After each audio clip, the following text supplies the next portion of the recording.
আজ সকালবেলায় ঘুম থেকে উঠেই ছাদে গিয়ে দেখি আকাশ পুরো মেঘলা।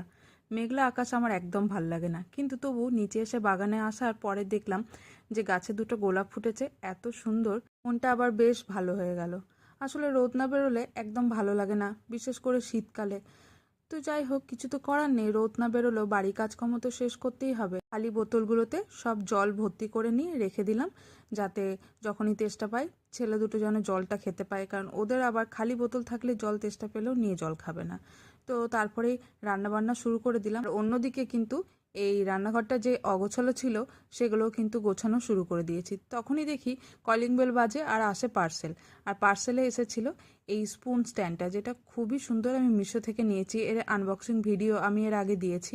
আর তারপরে আজকে বানিয়েছিলাম রান্নাতে আমার পছন্দের এই পালং শাক দিয়ে মুসুর ডাল, যেটা শীতকালে খুবই ভালো লাগে রসুন আর পেঁয়াজ ফোড়ন দিয়ে। সঙ্গে বানিয়েছিলাম ঝাল ঝাল ডিম কষা।